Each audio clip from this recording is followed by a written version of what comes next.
desenfadada de lo que es la sommelería, que muchas veces son palabras que nos asustan, muchas veces son cosas que yo no sé nada de vino, pero no, aquí Cristian creo que nos va a dar armas hoy en día para acercar todo el mundo del vino a la gente, al mundo del vino y querer nuestro mundo, porque lo necesitamos.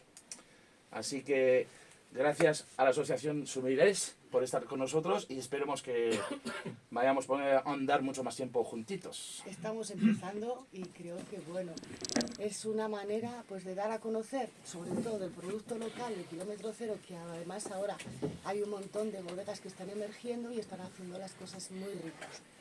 Es una oportunidad también, yo como trabajadora de un restaurante, lógicamente es una manera y una forma, es un motivo para poder ofertarlos, porque creo que está levantando bastante el mundo del vino aquí en Soria y en provincia. Así que, pues un aplauso para todos los bodegueros.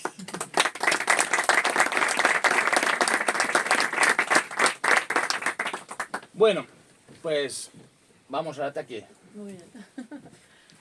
Hemos preparado un poquito esto, ¿eh? No es nada, pero parece que es improvisado, ¿eh? Veréis. Vamos a hacer naturalmente. A ver, lo primero yo creo que lo suyo sea a ver si te podrías presentar, que va a ser lo más simpático para que nos diga quién eres, de dónde vienes y a dónde vas. Perfecto, pues buenos días a todos. Primero de todo, gracias por proponerme estar aquí. Me hace un montón de ilusión. Yo pues llevo 20 años en España, llegué con 19. Y además viví 10 años en Castilla y León, entonces es como una vuelta a casa.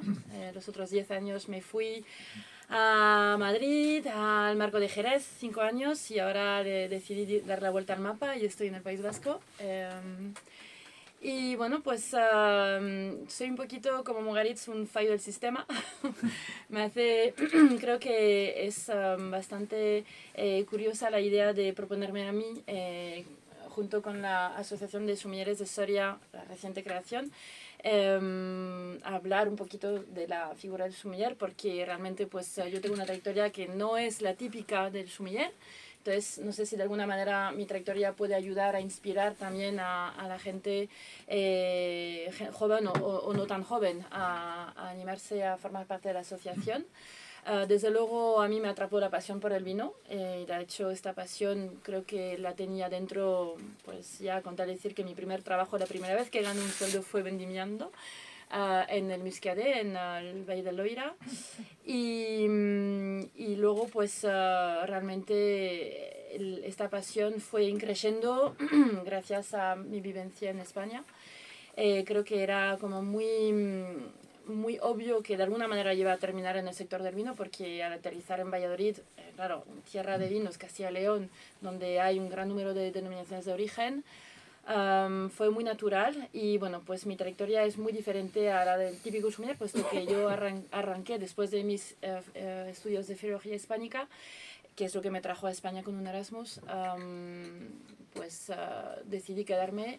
Me enamoré de este país. Cada vez que escuchaba hablar este acento que es no acento de castellano, me enamoraba, porque era, es que yo quiero hablar así. O sea, ya fue todo el rato un crush. Y entonces, al decidir quedarme en España, decidí pues seguir estudios de comercio internacional, lo cual me llevó a emprender mi primera parte de la vida laboral en bodegas de Ribera del Duero. Entonces estuve 10 años defendiendo vinos de Ribera del Duero por el mundo, desde Asia, Europa y América.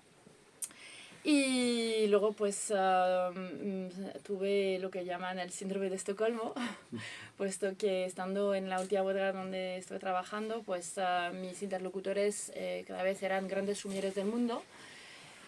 Y pues sí, me enamoré de este trabajo y dije, pues, ¿y por qué no probar? No es la típica apuesta, ¿no? Normalmente un sommelier tiende a salir del sector hostelero para pues trabajar en una bodega o trabajar en el turismo o ser freelance, pero no es muy habitual que alguien del mundo de exportación diga, yo quiero ser sommelier. Pero es que esto me ocurrió a mí porque realmente hablando con sumilleres me inspiraron y decía, no, es que este trabajo es una maravilla. Hablar de un vino es bien, pero hablar del mundo del vino en general es todavía mejor.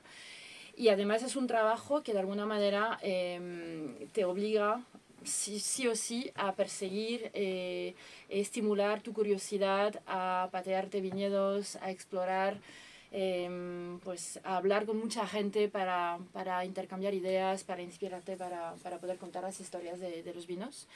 Y bueno, finalmente pues tras expatriarme, digamos, al marco de Jerez, para, pues, igual una vez más, animada por esta curiosidad de no entender a lo mejor un perfil de vino, pues ir al sitio para darle la vuelta y decir, pues es que quiero entender este perfil. Finalmente me crucé con Mugaritz en 2022, en un momento en el cual, pues, precisamente yo buscaba volver al mundo de las bodegas. Y esto ya fue pues una revelación porque bueno, la experiencia que voy a poder compartir de mi día a día como sommelier quizá no sea la típica, pero bueno, creo que también es interesante ver otra faceta del oficio de sommelier. Y eso, creo que me he presentado más o menos. Una andadura muy larga, Sí, bueno. siendo tan joven. Bueno, gracias. Son las apariencias. Francia y sus magias. Es el vino español, ¿no? También, ¿no? Sí, el tanino, que es muy... Bueno, en pregunta, bueno, lo que habíamos pensado es, ¿cómo presentarías los vinos de Soria en un restaurante? Sí, esto no es muy complejo de explicar porque de hecho pues no hace falta tanta preparación. Creo que cuando pensamos Soria pues pensamos primero frío, aunque hoy no es precisamente el día muy típico, ¿no? Hay un sol magnífico pero no hace tanto frío. El frío que es importante, ¿no? Esta continentalidad a nivel de clima es clave para que la viña nos dé esta materia prima que no sé, en alguna entrevista anterior lo mencioné, que pienso que aquí los bodegueros tenéis este gran privilegio de acceder a un patrimonio empelográfico brutal, pues precisamente el nombre de la asociación lo dice todo, es una declaración de intenciones, ¿no? Viñas Viejas de Soria es la gran fortaleza de los vinos de esta región. Y a la vez pues hablábamos también de la España despoblada, ¿no? Pero yo lo veo como un privilegio porque, claro, yo vengo de una zona donde hay una densidad no solamente de población, sino también de restaurantes. En el País Vasco tenemos, o sea, nuestros comensales hacen rutas como rituales. Siguen un rebaño como las ovejas que van ahí estrellado tras estrellado y los van a visitar todos. Y claro, yo vengo de este entorno y para mí Soria es como un trocito de paraíso donde puedo estar en contacto con la naturaleza. De hecho, alguna que otra vez disfruté de caminar, perderme por sus viñas viejas. De hecho, cuando vivía en Castilla y León, era uno de mis pasatiempos favoritos, de poder disfrutar de este paisaje, de la vejez de la viña. Me parece súper impresionante que o sea, son seres ahí tan viejos, es que es bello en realidad. Entonces, bueno, hablar de Soria, pues eso, las palabras claves para mí, que creo que no os estoy descubriendo nada, pero bueno, continentalidad, altitud, que también es un tema súper clave para luego conseguir esta materia prima. Y eso, privilegio de estar en un entorno natural que te deja boquiabierto, ¿no? Me gusta la naturaleza, entonces no es muy difícil sentir sensibilidad hacia esto. Así que... Y para vender los vinos concretamente a una... Pues esto yo no conozco mucho, pero he oído hablar de los vinos de Soria. ¿Y qué es un vino de Soria?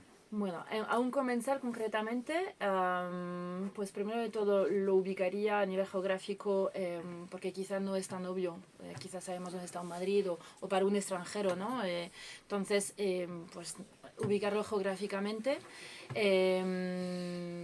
sin duda mencionar... o sea, no sé, igual me podéis decir vosotros la media de edad del viñedo aquí, ¿no? Pero sin duda mencionar las viñas viejas Y a nivel de perfil de vino, unos tintos, en este caso, pues con, o sea, la palabra clave para mí es la textura, o sea, una textura inmensa, o sea, no quiero que esta palabra suene negativa, pero una opulencia elegante, es decir, yo algunos que he probado mucha jugosidad, frutalidad, carga tánica, pero no pesado, frescos.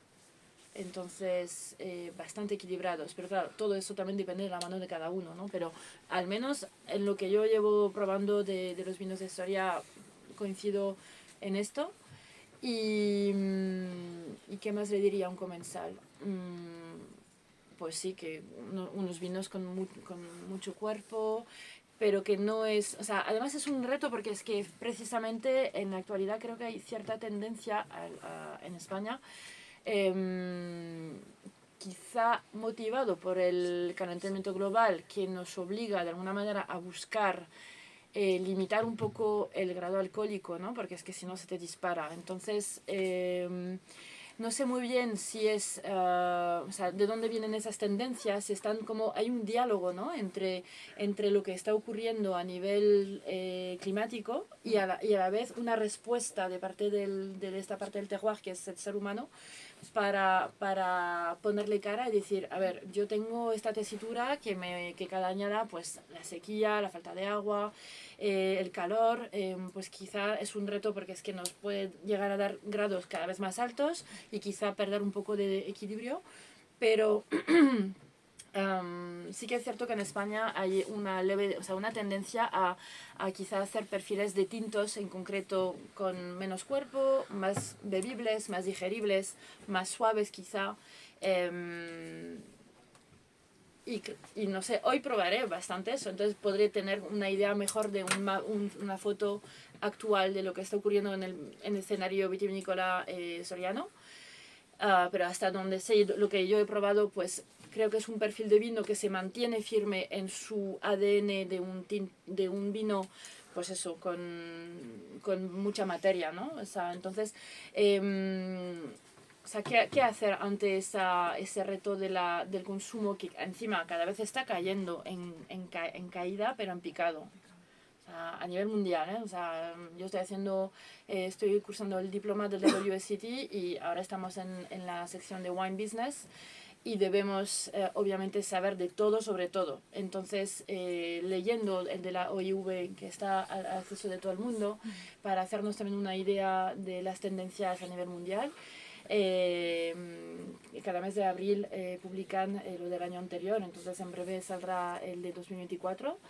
Y ahí ves claramente cómo cae el consumo del vino. Y luego, cuando hablamos de consumo, claro, nos encontramos ante generaciones que tampoco consumen alcohol, porque es que está mal visto. Quería hacerte una pregunta sobre... Entonces, claro, es un reto enorme. Entonces, los pocos que estamos aquí en esta sala, que creo que somos todos bebedores de vino y apasionados, tenemos que hacernos fuerte porque es que los jóvenes que están llegando no toman alcohol. O menos. Hay una emergencia de bebidas con bajo contenido alcohólico, que es bien también, ¿eh? Yo no, o sea, además yo misma los ofrezco porque es que también tengo que poder responder a la demanda de la sala. Entonces debo tener, y cada vez más hay gente que busca cosas sin alcohol. Y eso. Sí, es O que sea, que es un reto, ¿eh? has respondido a una pregunta antes de... O sea, que tenía para formularte. Porque es cierto que las nuevas tendencias, las generaciones nuevas, tienen otro tipo de bebidas, ya sea, ahora está de moda la kombucha, la cerveza que es muy fácil de beber y que tiene menos graduación alcohólica, o los refrescos que no pasan de moda. Entonces, sí que es verdad que el año pasado estuvimos en Valladolid, en la Universidad del Vino, en Miguel de Cervantes, y una de las ponencias era esta, cómo promover o cómo incentivar o iniciar a la gente joven en el mundo del vino sin que caigan, bueno, pues eso, en perjuicio, ¿vale? Y una de las conferencias fue esa, estuvo muy interesante porque se ha quedado como obsoleto, ¿no? El vino, todo el mundo dice, no, el vino es de gente mayor.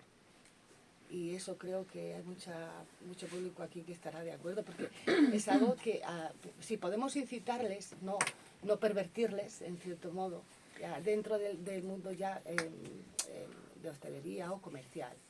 Porque es muy fácil decir, sí, voy al supermercado y lo típico, se hacen una mezcla y, bueno, ya es un inicio, pero a ver lo que beben, ¿sabes? Pienso que además el mundo del vino nos lo pone, perdón por la expresión, pero a huevo, es decir, es un mundo que te acerca a un nivel cultural tremendo porque te permite hablar de geografía, hablar de historia, hablar de la sociedad, hablar de la economía, hablar de la política. Te pone ante un panorama que es súper rico, entonces, claro, creo que la única manera de poder no perder o recuperar a estas nuevas generaciones que están llegando y que vetan al consumidor porque lo ven old fashion, lo ven como, esto lo ven mis viejos. Sí. Es que es así, realmente. Entonces, pienso que, o sea, si somos capaces de transmitir que el mundo del vino no es beber alcohol, sino beber un producto, que además creo que en España tiene categoría de alimento, o sea, wow. Sí.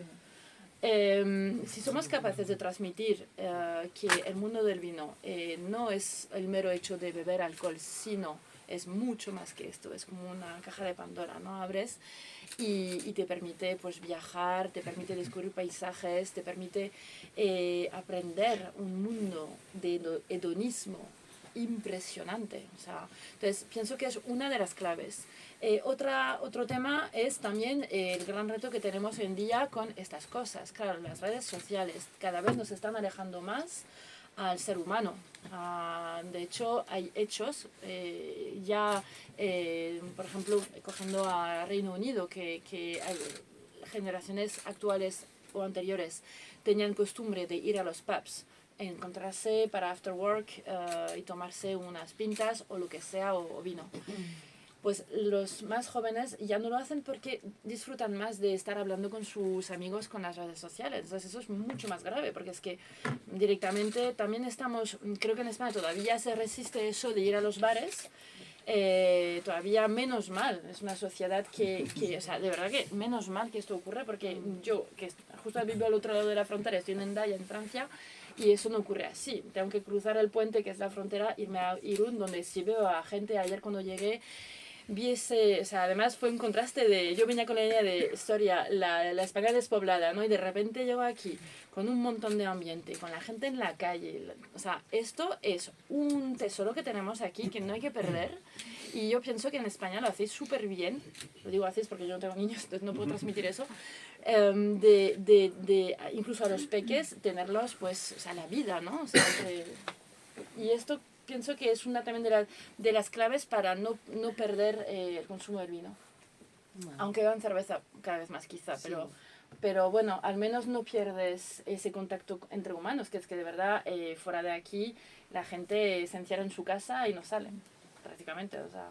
Cuando tú, por ejemplo, estás en la sala, y ahora ya vamos a hablar un poquito de lo bonito, ¿no? De que tú estás ahí, que tú les cuentas historias que hay detrás del vino, sí. ¿Vale? ¿Es duro esto? No, bueno, ¿Se deja a la gente aconsejar? Sí. De hecho, en Moveritz tenemos una manera de contar las historias bastante diferente quizá a lo que un sumiller habitual puede hacer, porque nos creamos nuestras propias historias. Claro, Moveritz es mucho más que un restaurante, es un ecosistema donde pasan cosas, como dice Andoni. Entonces, estamos constantemente trabajando en creatividad. Y la creatividad líquida pues implica que tengamos que crear nuestras propias historias. Entonces, claro, el storytelling que contamos no es, o sea, huimos de la quizá etiqueta o la sacrosanta etiqueta que tiene un sommelier de estar ahí demostrando que sabe mucho y de contarte, hacerte casi una masterclass, ¿no? Nosotros no hacemos esto así. De hecho, nos resulta un pelín aburrido tener que... Porque hay que ponerse en contexto que el menú de Moveritz es ya bastante complejo para digerir a nivel mental, no solamente, o sea, a nivel gustativo está súper bien, pero no damos el típico plato tradicional, entonces tampoco les queremos atosigar con tanta información, por lo que las historias que nosotros creamos tratamos de que sean historias que hagan un diálogo entre la parte líquida y la parte sólida, y que sea una historia que salga de los senderos habituales. Entonces, sí, o sea, de hecho, no les prohíbo al equipo de sumieres que cuenten cosas porque sí hay que contar pues, sobre una región, sobre un bodeguero, hay que contar alguna cosa, pero siempre el punto de partida es un storytelling que hemos creado a nivel de Mugaritz en nuestro periodo de creatividad. Es que tengo una pregunta que me ha pasado.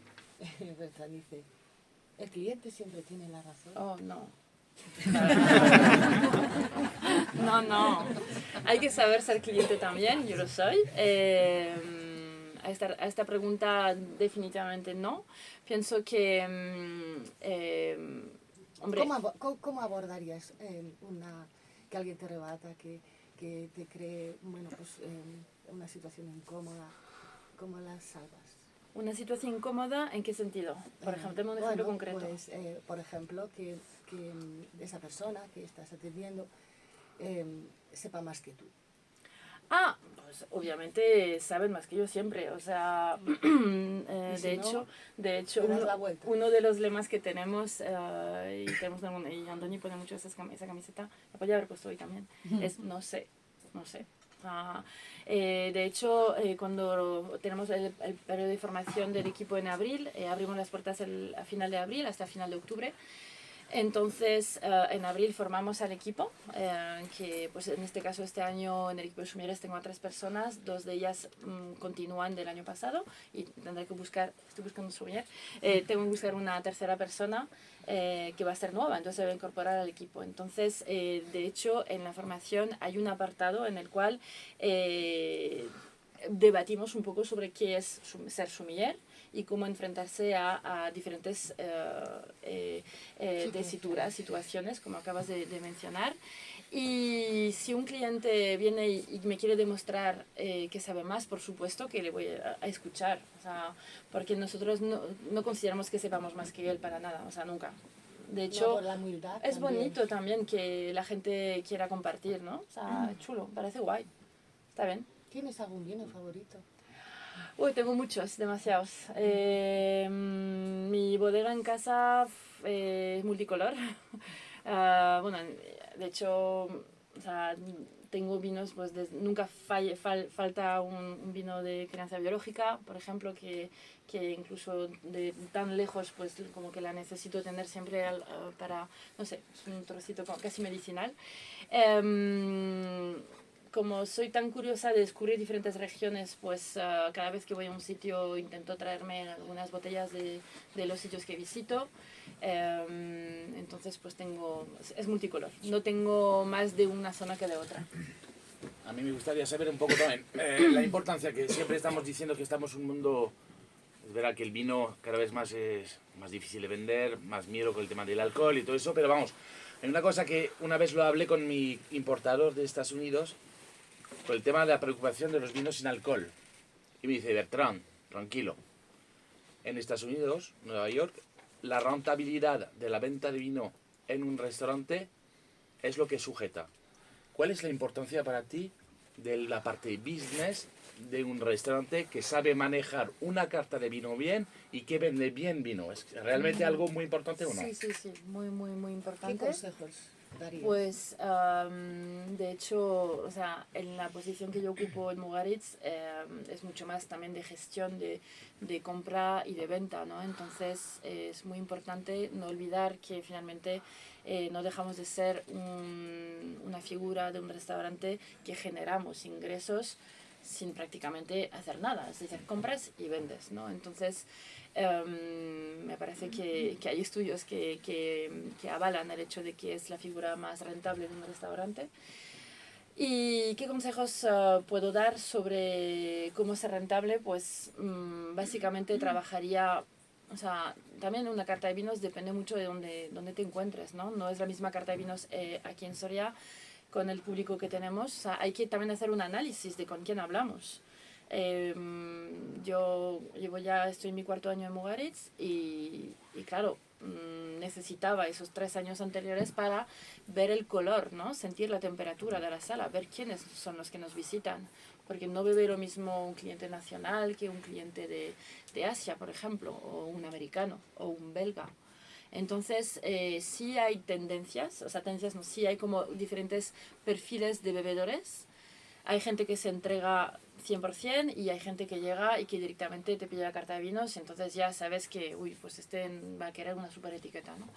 Entonces, pues la carta de vinos la construyes también, o sea, no en base a lo que tú eres necesariamente, sino en base a dónde estás. O sea, la carta de vinos que yo llegué a manejar cuando trabajaba en Jerez, pues no tiene nada que ver con la carta de vinos que yo manejo ahora en Mugaritz. Y además, Mugaritz es un poquito más particular porque desde 2022 hemos desarrollado un proyecto de colaboraciones que nos permite tener una carta de vinos bis que tiene el color Mugaritz, que es el color de la creatividad, ¿no? Entonces, ¿cómo ser rentable? Pues te voy a dar un ejemplo muy concreto. En estos proyectos de creatividad que tenemos del mundo líquido, si a mí no me gusta el vino sin alcohol, por ejemplo, que acabas de mencionar, pero a la vez nuestros clientes nos piden, porque sí que es verdad que nos piden, ¿no? Vinos naturales. Por ejemplo, tenemos gente que nos exige que sea natural o sin sulfito. O sea, hay gente que de verdad pide este perfil y si no hay, no quieren. Entonces, hay un nivel de exigencia real, ¿no? Entonces, claro, no, lo que no voy a hacer es tirarme una bala en el pie. No, si yo no bebo, por ejemplo, vino sin alcohol, no bebo vino natural, pues o sea, tengo que poder responder a la demanda para también ser rentable. Porque es que de lo que se trata al final es de vender una botella de vino. Entonces, hay que analizar muy bien quiénes son nuestros clientes, su perfil, de dónde vienen. Entonces, para poder analizar necesitas tiempo. Claro, yo en 2022 cuando aterricé allí no sabía nada, ahora sé un poquito más, pero es necesario dejar pasar un poco de tiempo. La figura de sommelier la tachan muchas veces de que es una figura muy, muy volátil, ¿no? Que van y vienen, no se quedan mucho tiempo. Puede ser real, pero no sé. No sé si estoy respondiendo a la pregunta. No, no, muy Igual bien, me he ido. muy bien, muy bien, muy bien. Yo siguiendo un poco con la parte práctica, ¿qué aconsejarías a un restaurante, uno, pueblo como, pues esto, lo que estamos aquí en Castilla y León, pequeñito, con los medios que tenemos aquí en un restaurante, a animar a cómo la gente se puede abrir al mundo del vino a través de estudios, a través de visitar bodegas, a través de estrujar el distribuidor para que le venda un buen precio? ¿Cómo tú organizarías para que finalmente un restaurante se pueda animar a estar más cerca del mundo del vino? ¿Cuáles son las armas? Pues hay muchas, de hecho hay una infinidad de armas, puedo mencionar algunas. Yo creo que básicamente es ponerse las pilas a nivel de conocimiento, aunque en nuestro caso particular no hacemos alarde del conocimiento que tenemos, sino que nos permite arrancar una conversación o tener una conversación con un comensal, pero la preparación es vital. O sea, aquí no hay que engañarse. O sea, de hecho, en mi caso, que entré en el mundo de la sommeliería en 2017, o sea, es muy reciente, soy como muy junior, ¿no? Todavía. Entonces me tuve que poner las pilas el doble o el triple que mis contemporáneos, que llevan quizá 20 años como sommeliers. Entonces es muy difícil también para poder estar a la altura de mis compañeros de oficio, adquirir en menos tiempo el mismo nivel de conocimiento. Entonces hay que ponerse muchísimo las pilas. Estudiar, hay un montón de escuelas, hay un montón de cursos, no sé si puedo mencionar nombres, porque igual es hacer publicidad, pero las cámaras de comercio, que yo no tuve la suerte, por ejemplo, de hacerlo porque el curso no me permitía compatibilizar con mi trabajo de exportación, ofrecen cursos de sommeliers. Me consta que en Castilla y León alguna es muy fuerte, ¿no? La de Valladolid, aquí no sé. La de Madrid es muy fuerte también. En Sevilla están montando también un curso de sommelier súper top. De los 20 años para acá, claro, es poco tiempo en sí, pero la sensación que tengo, la percepción es que Hay cada vez más interés por el mundo del vino, o sea, yo lo veo, puedo palpar. Entonces, al margen de las cámaras de comercio, hay diferentes escuelas. Lo del WSET, por ejemplo, que para bien o para mal es una de las vías para también fijar conocimientos y también entender de qué va el mundo globalmente, ¿no? Lo del CMS, Court of Masters Sommelier, creo que desde hace 2 años lo están haciendo en Madrid, que está aquí al lado, ¿no? Y el nivel introductory es muy accesible. Yo no lo he hecho aún porque por falta de tiempo, pero creo que es muy bien poder hacerlo. Llegué a hacer, porque claro, cuando te pones a volver al mundo de los estudios y que ya cuesta un poquito, entonces yo para no entrar de lleno, por ejemplo, en el nivel de diploma que estoy haciendo, que es muy exigente, muy intenso, pues me puse como unas tapitas de estudio, entonces estuve haciendo un curso que se llama Wine Scholar Guide, pardon, que ofrece diferentes niveles de estudio y en ese caso es como más concreto. Por ejemplo, creo que existe para vinos de España, Spanish Wine Scholar, existe para Italia, para Alemania, para Francia. Yo hice el de Francia, fíjate, para ponerme al día de los vinos de mi país. Tengo una de nuestras sommeliers mexicanas que está haciendo el de España, que me ha dado un feedback súper positivo.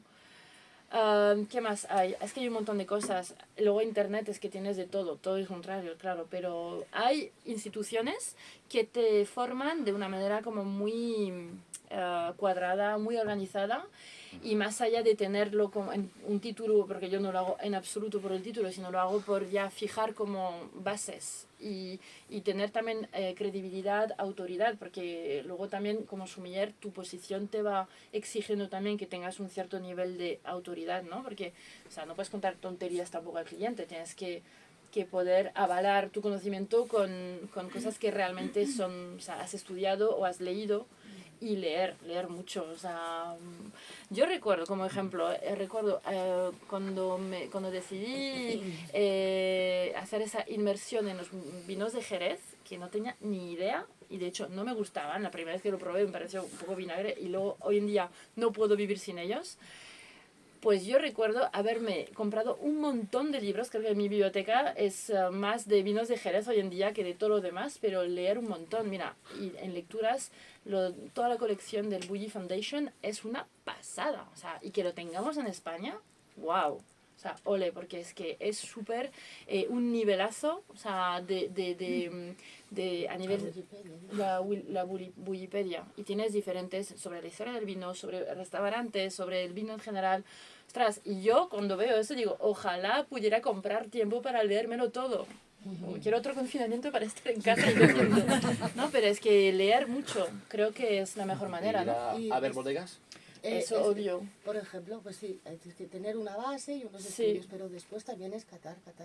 Sí, sin parar. Y probar. Y compartir con gente a ser posible mejor.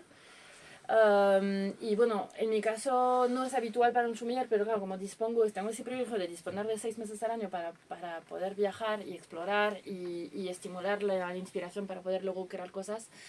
Entonces, por mi trabajo tengo la suerte de poder viajar, ¿no? Entonces, esto es guay, pero bueno, si no puedes hacerlo cuando no tenía ese tiempo, porque el tiempo es clave, mis propias vacaciones las sigo dedicando al menos una vez al año a descubrir una región vitivinícola, pero estudiándola antes del viaje, haciéndome la agenda. Eso es enriquecedor. Claro. Sí, es que eso es un trabajo que creo que no puede dejar de hacer un sommelier. O sea, visitar los viñedos, incluso, ¿por qué no alguna vez hacer la vendimia también? También es una manera de conocer, porque de hecho hasta yo misma tengo ganas de proponerle a algún vigneron de Loira, que no eres tú, a hacer la vendimia, porque por ver un poco cómo se trabaja la biodinámica, por ejemplo, ¿no? Que no, conozco la biodinámica digamos de lejos, ¿no? Porque no la he vivido, ¿sabes? Entonces hay que ir a las bodegas. Y bueno, ahora pues después de toda tu andadura, supongo que tendrás alguna anécdota divertida que nos cuentes. Una anécdota divertida ¿Alguna? de mis visitas de viñedo. O, por ejemplo, pues con los clientes. Ah, bueno, con los clientes, claro. Bueno, divertida no sé si es, pero bueno, para que veáis también que había una cosa que quería comentar sobre la figura del sommelier, hacer hincapié en el hecho de que, y es nuestro estilo en Mugaritz, no tratamos de hacer una masterclass sobre todo lo que sabemos porque nos resulta un poco pomposo y un poco arrogante, ¿no? Entonces, pues precisamente una mesa de gente que venía de Holanda, creo, que lo primero que me dijeron al llegar, y de hecho nos lo dijeron en la reserva, que son grandes conocedores de champagne. Y digo, bueno, pues guay, vamos a escuchar algo interesante, ¿no? Y entonces, esa botella que yo llevé a la mesa, que era un magnum de champagne, para que veáis que todo el mundo se puede equivocar, y era una cosa que quería contar, que los sommeliers no tenemos que tener miedo a equivocarnos, nos equivocamos también, somos humanos, tenemos derechos a equivocarnos. Y tuve un fallo en el servicio, pero un fallo que resulta que al abrir esa botella de champagne magnum se me escapó de las manos, se cayó al suelo, y yo en un intento de que esto no ocurriese, me tiré al suelo, haciendo caer la cubitera encima, y de repente al coger la botella explotó, porque claro, rebotó varias veces y explotó. El cliente que tanto sabía de champagne, en lugar de bebérselo, estuvo empapado con... O sea que esto me ocurrió en una asada y bueno, no es gracioso, pero en el momento fue como... ¡Ostras! Que estaba al lado, sí. No, porque, bueno, sí un poquito, pero bueno, a ver, que no pasa nada porque te ocurre esto de vez en cuando, porque te vuelve la realidad, ¿no? Es como, a ver, puede pasar. Y ahí tienes al equipo detrás que, ¡fum!, para ayudarte, recoger tal, el cliente, bueno, a ver, de hecho escuché de lejos decir a un cliente, eso sí me hizo gracia, decir un comentario de algún cliente, porque es aquello, y fue o sea, un ruido enorme, o sea, no es una botella normal, es un magnum, imagínate, con toda la presión que hay dentro. Y escuché unas señoras francesas ahí al fondo y decían, pero esto forma parte del show. Sí, bueno, me tuve que disculpar ante todas las mesas, pero bueno, así nos ven un poco más humanos también, ¿no? Bueno, algunas preguntas del público. ¿Qué puede hacer una bodega pequeñita para que su vino esté en un restaurante como Mugaritz o otros de alta categoría? Sí, es difícil porque todo el mundo quiere estar en fine dining. Yo misma cuando fui comercial de vino de exportación era mi meta principal, entonces yo he visto la otra cara de la moneda y es lo que más he visto porque he hecho 10 años esto y ahora llevo 7 en sommeliería. Entonces me doy cuenta de lo difícil que es porque realmente reconozco que no podemos tener a todo el mundo, o sea, es muy difícil. Pero por eso mismo pienso que es bueno que un sommelier no termine siendo comprado por una determinada marca, porque esto suele ocurrir a veces, ¿no? Entonces, si tú consigues mantener tu objetividad y tu integridad y que no te dejes comprar por marcas, entonces puedes como darle juego para tener y jugar un poco con diferentes marcas, ¿no? Entonces, una rotación de diferentes productores. Entonces, pero sí, la realidad es que es muy difícil, no podemos tenerlos a todos, pero cómo hacer una pequeña bodega, pues obviamente esta pequeña bodega tendrá que tener recursos para poder moverse. En algunas de las preguntas que me hicieron antes, me resultó muy obvio contestar que, o sea, quedándote aquí en tu viña y en tu bodega, es como si yo busco al príncipe azul, no va a llamar a mi puerta. Entonces hay que salir y para salir necesitas recursos. Me consta que sigue habiendo ayudas, ¿no? para exportación. No sé cómo va ahora este tema, pero en aquel momento en el que yo estaba metida en el mundo de exportación había subvenciones para poder buscar países terceros que no fueran de la Unión Europea para poder presentar los vinos. Pienso que este tipo de eventos, que si bien es cierto lo estamos haciendo a nivel local y no dejamos de estar en nuestra propia casa, ¿no? Porque vinos de Soria en Soria, ok, bien, pero ¿y qué tal si la asociación, no sé si ya se está haciendo, y disculpa si se está haciendo y no lo sé, organizar algún encuentro fuera de Soria, ¿no?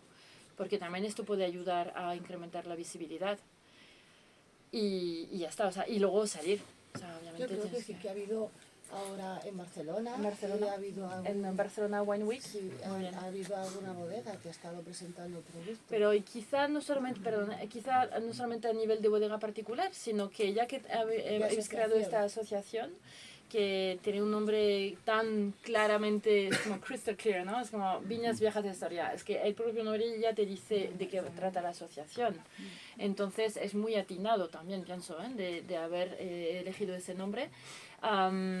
Pero en lugar de hacerlo a nivel particular de una bodega y una marca, yo pienso que qué tal si buscáis o buscamos una manera de hacer algún, porque yo estoy convencida, un mercado como Madrid, que lo tenéis aquí al lado, con toda la sumillería que existe allí, organizar un evento para hacer un poquito más de ruido, pero no necesariamente en Soria, sino fuera. Creo que eso puede incrementar. Eso, no sé si he contestado bien a tu pregunta. Dígame. Hola, Hola. quería saber si tú ves dentro de tu profesión como sumiller que la profesión de sumiller para gente que quiera empezar tiene futuro dentro de la hostelería o dentro del mundo empresarial. Mucho. Una pregunta. En la segunda, tú que has estado en dos diferentes DOs con mucha categoría, si caben los vinos en la carta del restaurante de Jerez y el restaurante Mulgariz, Ribera del Duero, o cómo gestionas eso para tener allí, si tienen y si caben dentro de esas DO. Sí, por contestar a la primera pregunta, mucho futuro sí veo, mucho. O sea, sí, la respuesta es un sí rotundo. ¿Por qué? Pues porque, de hecho, nosotros, o sea, que estamos ahora, por ejemplo, hemos lanzado un proceso de selección.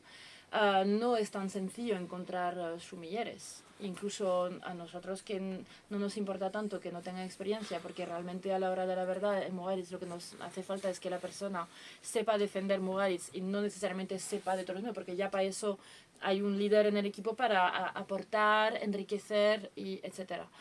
Entonces, mucho futuro sí, creo que es una posición que además está muy ligada al hedonismo que a la hora de la verdad nos gusta, creo que a todos, ¿no?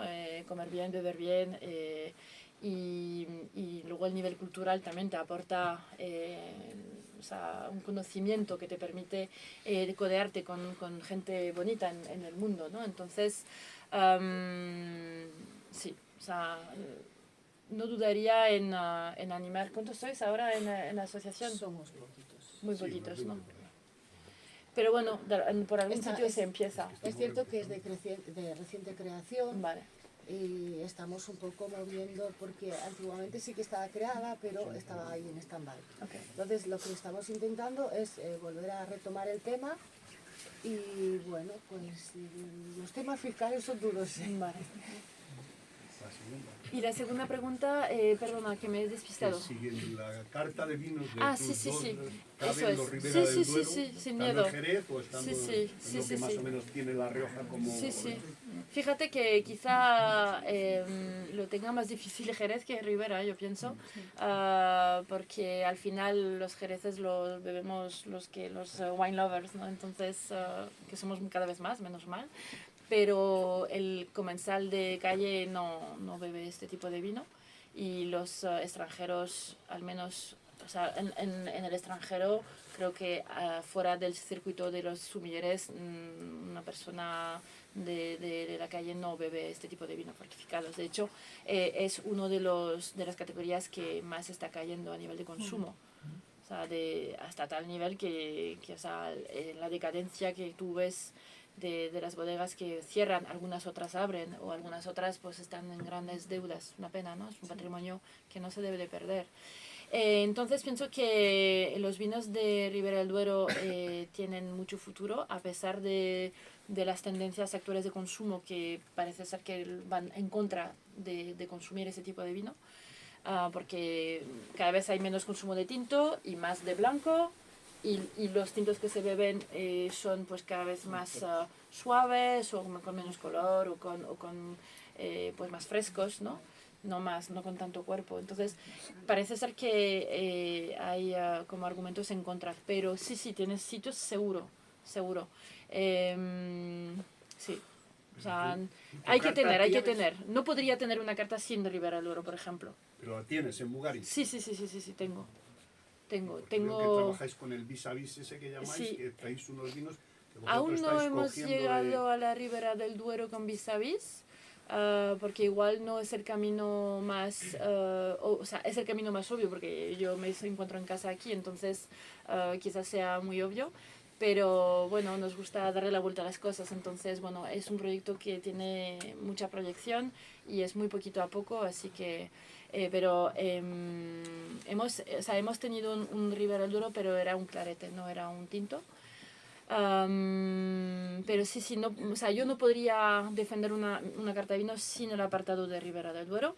Y dentro de ese apartado, incluso, o sea, me gusta tener de diferentes perfiles. Y el perfil de Soria es aparte, no, o sea, tiene que estar.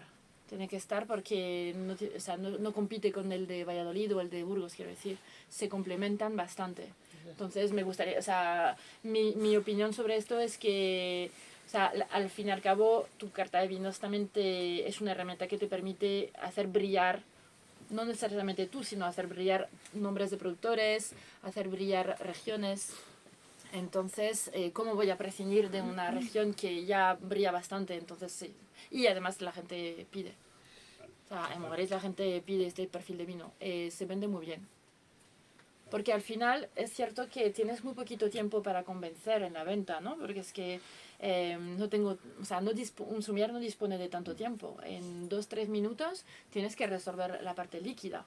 Y la parte líquida, en nuestro caso además, es bastante más compleja que la parte líquida de cualquier restaurante, porque la parte líquida de cualquier restaurante es la carta de vinos y yogur. O sea, pero en Mogaritz ni siquiera la enseñamos. De hecho, ni tenemos físicamente.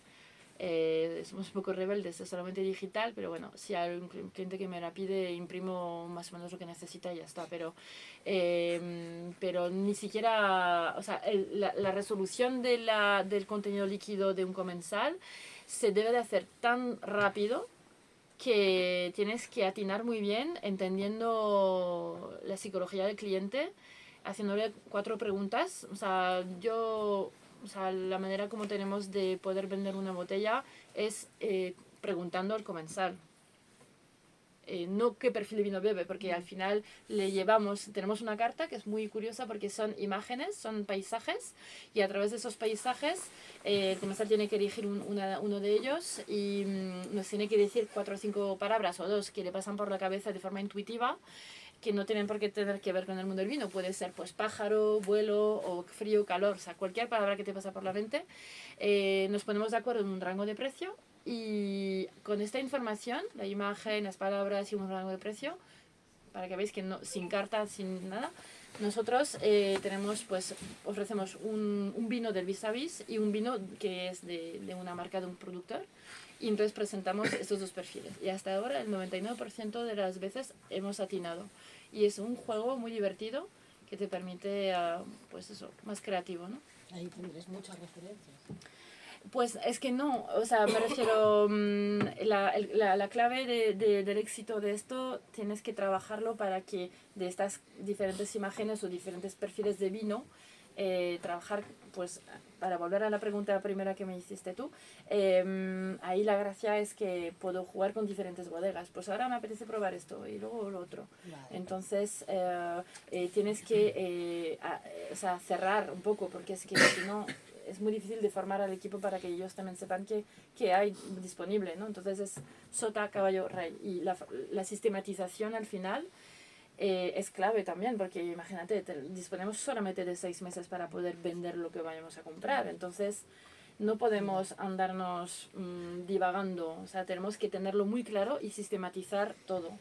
Entonces, sí, la carta de vinos prácticamente no la miran, aunque sí tenemos los apartados, pero no la miran, no la enseñamos. O sea que ahí el sommelier sí que tiene palabras, ¿no? Sí, pero fíjate, sí. A mí me gustaría hacerte una pregunta como sumiller. A lo mejor Sí. te pongo en un compromiso. No. En una cata a ciegas, sin el prejuicio de las marcas y sin tener la carta delante y Sí. demás, ¿no? Sí. ¿Hasta qué altura un vino, vamos pues digamos de un rango a lo mejor un poco inferior, podía pasar delante de una experta, podía pasar por delante de un vino o igualarse a un vino de calidad. O te podía llegar a engañar ¿A ciegas? A ciegas. Bueno, y hablamos de rango por precio, ¿no? Dices. Bueno, sí, Es que el precio es muy relativo, es muy subjetivo. Realmente hay vinos de precios superiores que a lo mejor a ciegas no te da tanto placer que un vino de una gama inferior. Entonces al final yo lo mido por placer, ¿no? Entonces, sin duda, yo puedo llegar a ciegas sin saber el precio de los vinos. Puedo llegar a decidir que el vino A me gusta más, aunque el B sea más caro. Sí, claro. Porque el precio es objetivo. Es subjetivo, perdón. Sí, o sea, no puedo confundir valor con precio. Sí, exactamente. A la hora de la verdad es el perfil organoléptico que habla por sí solo, ¿no? Además, es como más me gusta probar esas ciegas, porque aprendes mucho más y te pone ante tu conocimiento y dices, ostras, pues hay que revisar un poco. Sí. ¿Y alguna vez has tenido una sorpresa, alguna grata sorpresa? Sí, bueno, no dejas de sorprendente, sí. ¿Cómo podemos unir dos ideas que hemos tenido aquí en la charla? Una, que cada vez hay más amantes del vino, pero el consumo del vino está cayendo en picado. ¿Cómo podemos unir esas dos ideas? Es que los amantes del vino creo que la caída del consumo es por la llegada de las nuevas generaciones, los jóvenes que ven el vino como algo anticuado, casposo, rancio. Y sin embargo los wine lovers que decimos, ¿no? Son gente creo que treintañeros para arriba, ¿no? Entonces creo que claro, hay dos tendencias ahí, pero bueno, cuando se muera esta de wine lover, pues ¿qué va a pasar? Claro. Tenemos que robar el corazón a los más jóvenes, eso está clarísimo. Hay que robar el corazón a las nuevas generaciones porque si no lo tenemos muy jodido. Porque al final son los que van a llegar, ¿no? ¿Puedo acercarme un momento al estrado? Señoría, con su permiso, ¿puedo? Por favor, yo no te voy a por favor, te doy un regalo. Wow. Te doy un regalo. Y luego la pregunta viene después. Te doy un regalo que es posiblemente después de los vinos el mejor tesoro de la provincia de Soria, que es una trufa negra para que te la lleves a casa, te la hagas con unos espagueti, con unos huevos fritos, huela. Ese es un regalo que te he traído yo, ¿vale? Las cultiva mi padre. ¡Qué bien huele! No, le he dicho, por favor, consígueme una trufa buena. Muchas gracias. Yo soy sumiller y la pregunta que te quería hacer, eso es para ti, para que te lo lleves. ¿Con qué lo maridarías tú una trufa soriana? ¿Con qué vino soriano maridarías? Con un vino soriano. Tiene que ser soriano. Anda que no.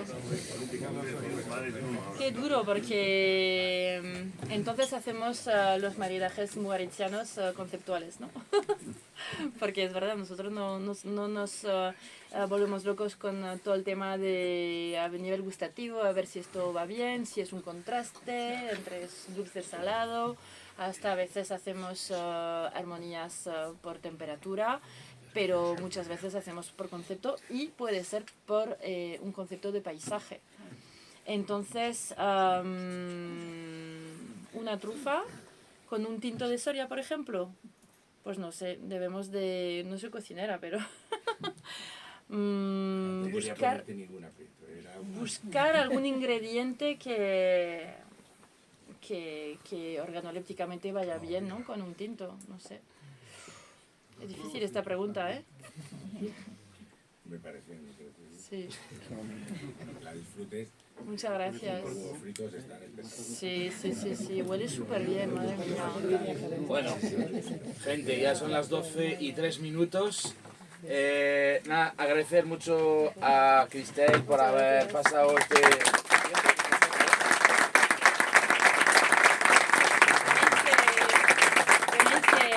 Tenéis que subir al norte a hacer alguna presentación. Lo traduzco, voy a decir en castellano, voy a decir, el próximo encuentro lo hacemos en Mugaritz. ¿Es eso lo que quiere decir? Tendré que negociar con Antonio primero. Muchas gracias y nada, larga vida a la asociación, tanto de bodegueros como de sumilleres. Enhorabuena por estas iniciativas, porque ya es el primer paso. Entonces, y muchas gracias por invitarme a esto, que me ha hecho mucha ilusión en mi viaje hacia La Gomera, que voy mañana. Y muy, muy contenta de estar aquí. Así que, y gracias por la trufa, madre mía. Pues voy a